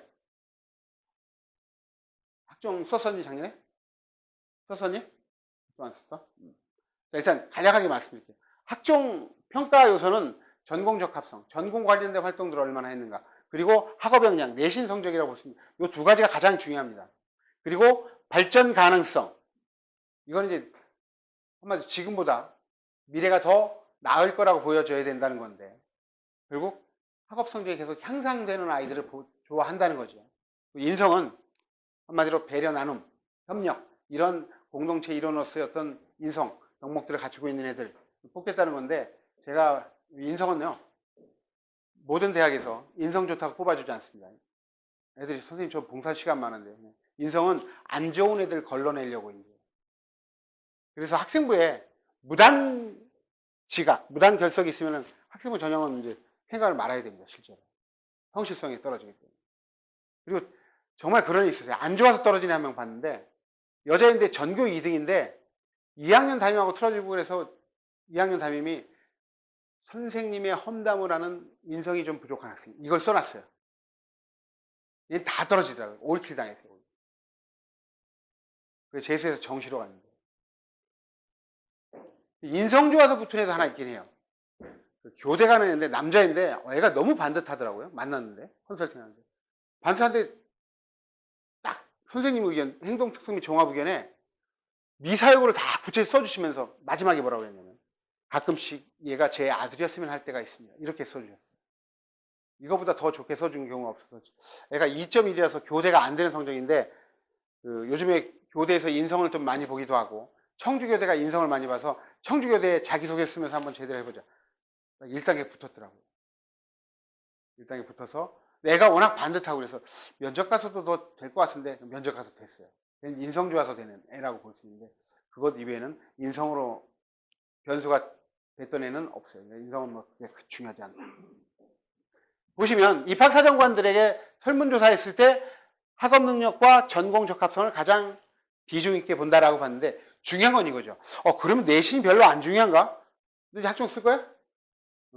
학종 쓸 건데 나는 애들이 많이 그래요. 제가 교과가 좀 부족하지만 비교과가 이렇게 좋잖아요. 선생님 안 될까요? 교과가 기본적으로 안 되면은 상위권 대학은 어려운데 그럼 이건 무슨 결과냐? 왜 그러냐면 자, 너 무슨 과 쓰고 싶어? 좋아. 경영학과 그래. 경영학과를 쓴다. 경북대 경영학과를 학종으로 쓴다. 그러면 애들이요 내신 차이가 그렇게 크질 않죠. 보통 한 2점 초반에서 3점 초반 정도까지는 크지 않아요. 크지 않으니까 전공 적합성을 보게 되는 거죠. 이게 안 되면 안 되는 거예요. 그러면 전공 적합성은 무엇이냐? 전공 관련 교과목을 얼마나 잘 이수했고 많이 이수했고 성적이 좋은가. 너는 이제 수학 내신이 매우 중요한 거예요. 경영 경제는 수학 내신이 가장 중요하다. 선생님 친구들 중에 경영 경제학과 교수들이 꽤 있는데 너는 면접 보러 가거나 뭐 이렇게 평가할 때 뭘 보냐? 수학 내신 성적을 본대 문과에. 그래서 올해 남은 이제 내신에서 너가 학생부 종합전형을 생각한다면 수학 성적을 잘 받아야 돼. 자, 그리고 전공에 대한 관심과 이 부분이죠, 이제 여기서. 세부능력 특기사항이나 수상 경력이라든가 동아리 활동을 얼마나 많이 했느냐. 요거인데, 둘은 다 끝났으니까. 이제 올해도 그래서 채워나가야 되는 거지, 이제 말하자면. 너는 이제 예를 든다면 진로 활동으로 이런 걸 하는 거야. 뭘 하냐면, 백신 개발이 지체가 되는 이유에 대해서 사회 경제학적으로 한번 접근해서 분석을 해보는 거지. 그런 탐구 활동을 해서 세책에 딱 올리는 거라고. 알겠어? 사회 과목에. 그렇게 올리는 게 이제 말하자면 전공 적합성을 말하자면 드러내는 거예요. 전공 적합성은 창의적 체험 활동이라고 해서 자율 활동, 동아리 활동, 봉사 활동 이런 게 있지만 교과학습 발달 사항의 세부능력 특기 사항이 가장 중요하다는 것을 알 수가 있습니다. 자, 그럼 이제 수시 대비, 수시를 어떻게 지원할 것인가? 일단 3월, 6월, 9월, 올해 이제 4월 모의고사가 될 것 같은데 모의고사 성적과 학생부 성적을 보면서 이제 자기 위치를 파악해야 되죠. 학생부보다 수능 모의고사 잘 나온다. 정신혼술형이고. 학생부가 훨씬 우수하다. 수시형인데 대부분 이런 애들 별로 없어요. 대도시에서는. 내가 지금 학생부보다 수능 모의고사가 좀 잘 나오는 것 같은데 수능 모의고사도 좀 목표 대학에 부족한 경우가 많잖아요. 그렇죠?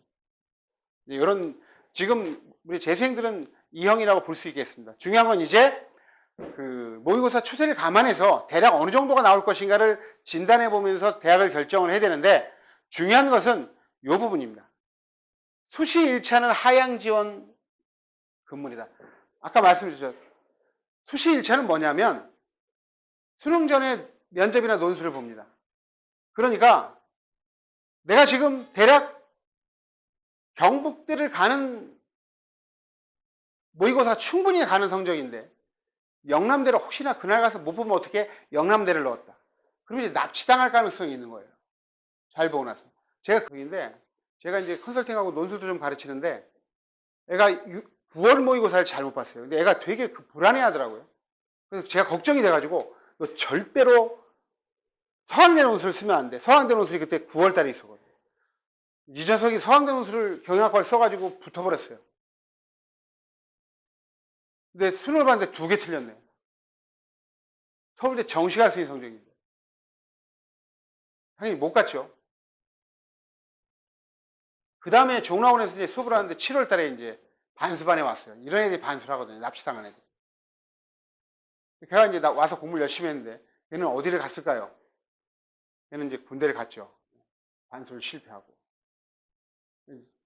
그래서 상향 지원을 해야 되고 수시 2차는 면접 논술을 나중에 보니까 혹시 수능을 잘 보더라도 잘 보게 되면 면접 논술을 안 보러 가면 되죠. 그러니까 여기는 하향 지원, 안정 지원을 해도 괜찮은 거죠.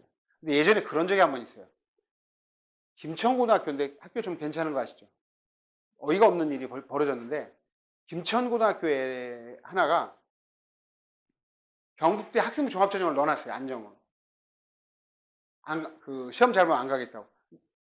그래서 시험 좀 괜찮게 봐가지고 안 갔어요. 면접을 안 갔는데 경북대가 붙여버렸어요.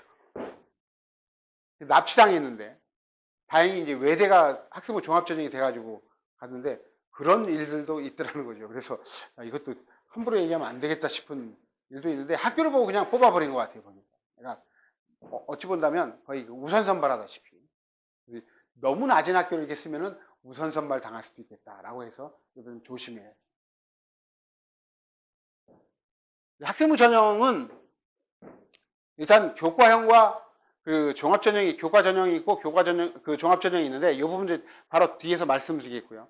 일단 중요한 게 자기소개서로 이제 제가 나중에 이제 기회가 되면 와서 작성법 얘기를 하겠지만 이 부분은 지금 중요한 건 아닌 것 같고요. 수능 최저 기준이 있는 전형이 합격선이 더 당연히 낮습니다. 그래서 고려대는 연대에 비해서 합격선이 매우 낮아요. 최저 기준이 좀 높기 때문에. 그 부분이 있기 때문에요. 올해 고려대 교과 전형이 많이 뚫릴 것 같은데 최저 기준을 올려버려가지고 그래서 최저 기준을 고려해서 다 종합적으로 고려해서 지원해야 됩니다. 그리고 학생부가 부족하면 일괄합산 전형이 있습니다. 한꺼번에 약간 내가 문과인데 내신이 한 1.7이다. 이대 쓰기엔 조금 부족한 것 같은데 근데 이대는 학교장 추천이 교과인데 가서 면접잘 보면은 좀 뒤집을 수도 있어요. 80% 교과, 20% 면접이라서. 그러니까 면접이 유리한 애들은 이쪽으로 가는 것도 괜찮죠. 자, 그래서 학생부 교과 전형 아까 말씀드린 것처럼 교과로 잘라버립니다. 다른 말하자면 그 변수가 거의 없어요. 고려할 것들은 최저 기준을 맞출 수 있느냐, 경북대 최저 기준을 맞출 수 있느냐, 이게 가장 중요한 변수가 되는 거죠. 그리고 교과 전형은 일반적으로 그 추가 합격이 아주 많습니다. 왜 그러냐면 중복 합격들이 많아가지고. 그래서 좀 도전적으로 지원해도 괜찮아요. 물론 안정적으로 하나 수능이 안 나오면 정말 안정은 하나 그 잡고 가야 되겠죠. 그래서 보시면 그 부산대하고 경북대가 다 교과 전형에 최저가 있습니다. 그리고 매우 많이 뽑죠. 실제로 900명, 1085명. 그래서 교과로 아주 많이 뽑습니다. 여기는 그냥 최저 맞추면 변수는 거의 없다. 라고 보시면 되겠습니다. 그래서 전년도 합격선을 보시면서 지금 전체적으로인데 조금씩 하락하는 추세예요. 왜 그러냐면 애들이 줄어가지고 내신 좀 평균 등급이 조금씩 떨어지거든요. 그런 것들도 좀 감안하셔야 돼요. 그래서 한국 외대가 최저 기준을 작년에 없앴다가요, 올해 다시 부활했습니다. 작년보다는 합격성이 다소 떨어질 가능성이 있어요. 입시 제도가 변화하는 학교가 급격한, 말하자면 변동의 가능성이 있는데, 올해 요 고려대 학생부 교과 전형이 매우 요동칠 가능성이 높은 전형입니다. 근데 요거는 일반고의 재학생들 전형이기 때문에 재수생들은 지원할 수가 없죠. 종합전형은 대략적으로 커트라인 자체는 교과 전형보다는 낮죠. 여기서는 중요한 게 서류 간의 연계성, 그리고 종합적인 경쟁력. 근데 이 부분들은 뭐냐면은 면접 경쟁력이, 대부분의 상위권 대학들이 면접을 보죠. 경북대도 면접을 봅니다.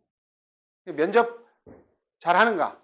특히 여기 여자애들만 있어서 면접은 여자애들 훨씬 잘하기 때문에 다른데, 면접 경쟁력도 좀 봐야죠. 제가 지금 2003년부터 수시 컨설팅을 해왔습니다. 얘네들 거의 태어났을 무렵에 가까운데. 그래서 제가 수시로 서연고, 서성한, 중경외시까지 이렇게 보낸 애들, 제가 어림잡아 제 느낌도 그렇고 실제 통계치도 보면 상위권 대학에 수시 합격자는 여학생들의 비율이 한 6대4로 높습니다. 여학생들의 비율이 왜 높냐? 수시는 주로 뭐로 뽑죠? 일단 내신이잖아요. 내신 여자애들이 좋아요. 그리고 두 번째는 아까 말씀드렸잖아요. 면접을 여자애들이 훨씬 잘해요. 말하자면 면접은 소통에 대한 의지와 자세가, 우리 아까 기백 얘기했지 반대로 200만 년간의 진화의 내용과 방향이 달라가지고 훨씬 소통 능력이 뛰어나죠. 실제로 남자애들은 면접을 하면 단답식으로, 예를 든다면 학생, 첫 번째 면접 때 밥 먹고 와서, 예, 맛있게 먹고 왔습니다. 이렇게 끝나죠. 제가 이제 3년 전에 가르치는 하나가 이제 서울대 면접 보고 와서 면접 후기를 저한테 보냈는데 똑같은 질문이었어요. 학생, 첫 번째 면접 때 점심은 먹고 왔나? 여자애가 뭐라 그랬냐면, 예, 앞으로 4년 동안 먹어야 할 것 같아서 구내식당에서 먹었는데 밥맛이 참 좋았습니다. 빵 터짐으로 시작하죠. 이제. 바로. 그리고 쭉 가다가 원래 일반적인 면접이 어려운데 얘가 좀 괜찮으니까 막 교수가 물어보다가 학생, 선생님 문제 낼 테니까 한번 맞춰봐. 그러면서 전국에 빵집, 베이커리가 몇 개 있다고 생각해. 제가 남자애들한테 지금도 수업을 하고 있는 거는 서울대, 연대, 고대 심층 면접을 하고 있습니다. 2001년부터 제가 계속 하고 있는데, 남자애들 카메라 테스트 하면서 딱 질문 던지면요, 전국에 빵집 몇 개 있다고 생각하나? 가르쳐 준 대로 합니다. 예, 잠시 생각 시간을 주시면 감사하겠습니다. 생각하다 끝납니다. 걔는 뭐라 그랬냐? 걔도 이제 모르죠, 당연히. 제가 지금 긴장하고 당황이 되고 질문 좀 황당해서 그런데 계산에 힌트를 주시면 감사하겠습니다. 계산에 힌트를 줘요. 교수가.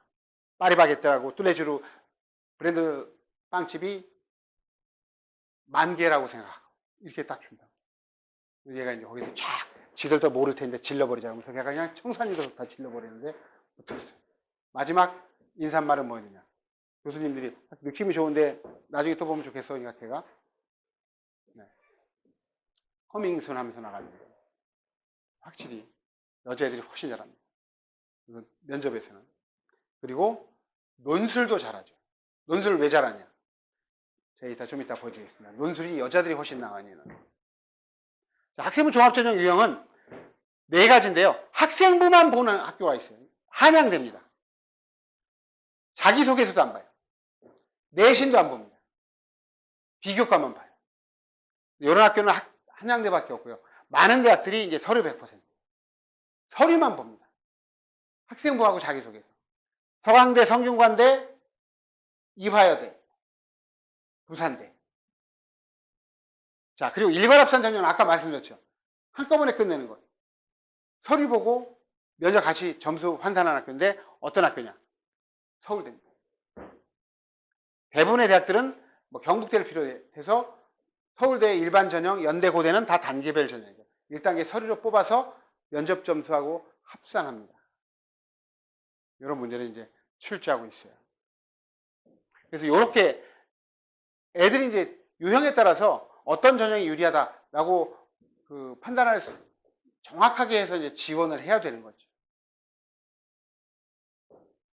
주요대학 학생부 종합전형 보면 이제 여기가 이제 재밌는 학교인데 대부분의 이제 학교들이 서강대, 성균관대, 한양대가 최저 기준이 없어요. 그 서울대도 없습니다. 연대도 다 없어졌어요. 근데 보시면 고대는 이제 그 최저 기준을 높여놨는데 보시면 부산대가 최저 기준이에요. 종합전형. 그래서 이 부산대는 학생부 종합전형의 커트라인이 좀 낮아요. 경북대보다 더 낮습니다. 왜 그러냐면 최저학력 기준 낮죠. 그리고 연대가 올해 좀 인원을 많이 늘려가지고 합격선이 조금 떨어질 가능성이 좀 있습니다. 작년에 비해. 자, 논술인데요. 논술은 계속 줄고 있습니다. 지금 보면 1000명 정도 줄었는데 일단 경북대하고 이제 부산대가 있죠. 그거 아시겠지만 경북대하고 부산대가 토요일날 같은 날 봅니다. 오전 오후로 해서 두 개를 다 같이 볼 수 있게끔. 자, 일단 그 논술 100%를 뽑는 연대가 있고요. 자, 이렇게 사실상 다 논술을 뽑는다고 보시면 돼요. 왜 그러냐면 지금 보시면 거의 모든 대학들이 4등급까지는 거의 격차가 없어요. 내신 점수 간의 격차가 없습니다. 예를 보시면 서강대는요 9.85, 0.15점 감점이거든요. 근데 논술 점수가 800점 만점이에요. 여기서 이제 결정이 나는 거죠. 그러니까 논술 전형은 최저 기준만 맞추면 학생부는 한 4등급 되면 문제가 전혀 없다. 그냥 논술로 끝낸다라고 보시면 되겠어요. 논술로 끝낸다라고 보시면 되겠고요. 자, 그러면 이제 논술은 어떻게 준비하느냐? 일단 버려지는 시간, 주말에 하는 게 가장 좋을 것 같아요. 주중에는 일단 루틴을 따라가야죠. 그래서 기본적으로 수능 학습 패턴을 유지하고 주말에 이제 논술로 가면 될 것 같고요. 그리고 이제 중요한 거는 특히 이과가 더 그런데 수학, 과학의 학습이 바로 논술의 기초입니다. 그래서 수학, 과학을 확실하게 해두는 것이 이과는 더욱더 중요해요. 수리논술은요, 수학 실력만 돼 있으면 나중에 한 5일 정도 해도 충분히 합격을 합니다, 실제로. 그러니까 수학이 더 중요하다, 이과는. 수능 수학이. 자, 그리고 이제 대학별로 논술고사 유형이 다르니까 유사한 대학들을 묶어서 준비하는 게 좋겠습니다. 그건 이제 제가 말씀을 드리겠고요. 자, 그리고 이제 기출문제로 연습하면서 한번 예시 답안이라도 읽어보는 것도 괜찮아요. 지금 이제 재수생들 같은 경우는 논술을 좀 지원할 가능성이 커지는데 그것들을 좀 염두에 두시면 좋겠고요. 일단 유형을 보신다면 문과는 대부분 인문사회 통합형인데 간혹 이런 게 있습니다. 뭐냐면 통계자료 분석이거나 아니면 수학논술 본 수리논술 본 학교. 요 학교는요 수학 잘하는 문과 애들은 유리해요. 그러니까 내가 수학을 잘하는데 그럼 이 대학 지원하는 게 괜찮습니다. 근데 연대는 인문사회, 영어, 수학과학과까지 들어가니까 가장 어려운데 연대는 최저학력 기준이 없어서 재수생들이라든가 서성한 다닌 애들이 작년에 많이 봤습니다. 수능을 안 봐도 되기 때문에 가급적 연대는 논술 전형을 안 쓰는 게 좋을 것 같고요. 그래서 문과에서는 수리논술 수학이 잘 돼 있다면 이쪽에 한번 도전적으로 지원해봐도 되겠다. 이과는 수학과학 보는 학교가 많은데 여기 보시면 요 대학들 경북대도 그렇고 서강대도 그렇고 한양대도 그렇고 이화여대도 다 수리만 봅니다. 요 대학을 준비하는 게 좀 낫지 않을까 싶어요. 그래서 수리논술 중심으로 해서 준비하고 만약에 이제 나중에 중앙대를 쓰게 된다면 중앙대는 수능 보고 나서 한 일주일 있다 보기 때문에 수리논술만 준비하다가 그때 과학을 한번 같이 준비하면 될 것 같아요. 그런 식으로 준비를 하는 게 바람직할 것 같습니다. 자, 이제 논술을 오래 가르치는 입장에서 본다면. 자, 이제 여기서 우리 남자애들이 논술이 안 되는 이유를 보실 수 있습니다. 글씨 잘 쓰죠? 여자애죠. 여학생들이 이제 글씨를 잘 씁니다. 일단 글씨는 알 수 있게 써야 되는데. 남자애들이 실제로 이렇게 씁니다. 원룸에 그 종이를 아끼겠다고 한 칸에다가 이렇게 우겼어. 이거 지금 확대해가지고 보이는 건데, 제가 항상 하는 얘기지만, 교수들이 40대 후반을 가고 있는데, 대부분 다 노안이 오고 있어요. 이게 잘 안 보입니다. 이거. 일단, 그래서, 글씨는 일단, 못 쓰더라도 괜찮은데, 자음만 크게 쓰면은 읽기가 좋아요. 제 친구들, 교수들이 하는 얘기가, 제가 이제 논술 가르친다고 하니까, 야, 논술 가르치기 전에 글씨를 가르쳐. 이런 얘기를 막 하거든요. 남자애들은 90%가 악필입니다. 거의 암호 해독 수준이에요. 보시면 이런 애들이죠. 자, 이렇게 써야 되는 건데 읽기 남자애들이에요. 자음이 아주 작으니까 읽기 어렵죠, 그렇죠? 실제로 이렇게 씁니다. 막 짜증이 확확 나죠. 잘 안 되는 거예요. 그래서 여자애들은 거의 글씨를 대부분 다 볼만하게 써서 논술에서 또 이제 남자애들이 분리해가지고 일단 수시에서는 여자애들이 확실히 유리하다는 게 통계적으로 이제 입증이 되죠. 얼마나 뽑아주고 싶게끔 씁니까?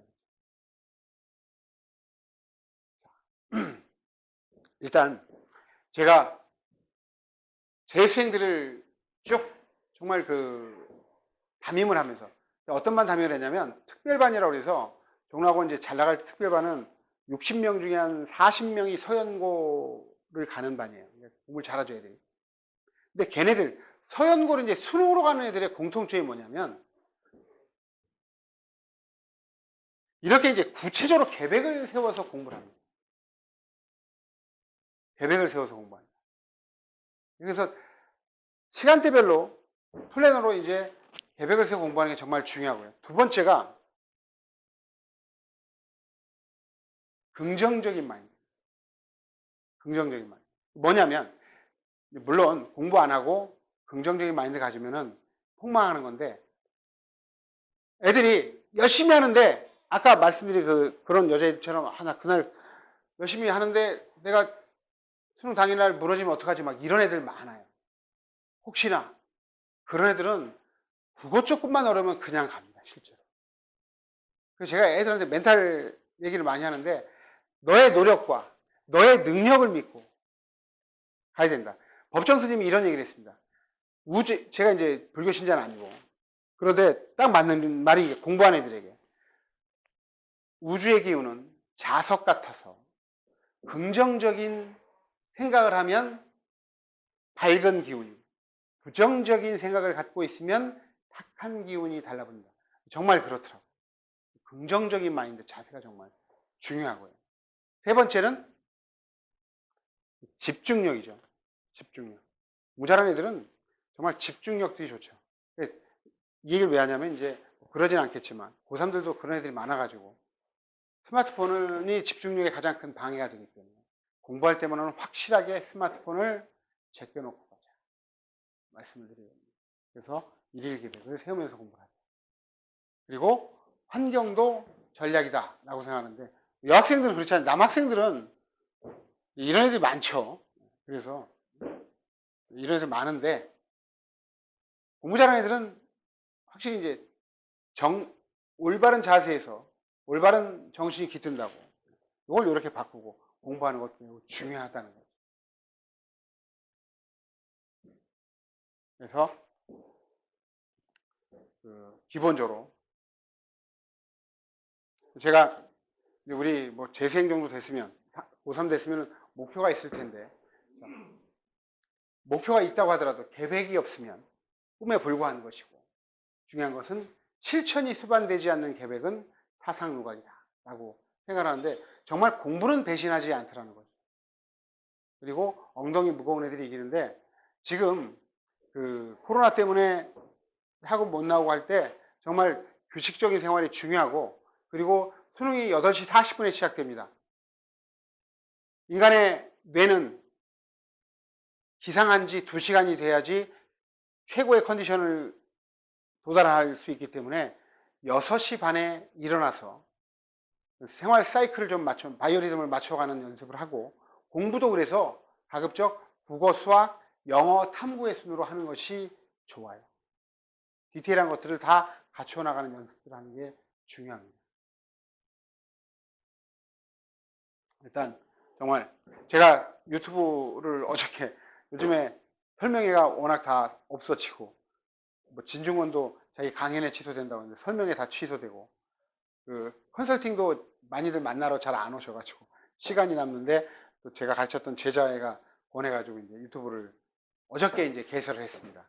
오셔가지고 거기에 계속 업로드해서 올릴 텐데 예, 봐주시면 감사드리겠고요. 앞으로도 이제 그 유신학원에서 그 여러 가지 테마로 4월 모의고사 분석부터 해서 그리고 이후에 수시 지원 전략 좀 더 구체적으로 들어가는 것도 있고 테마별로 이제 설명회를 할 수 있는 빨리 그런 일상이 돌아오게 된다면 그 계속 진행을 할 예정이고요.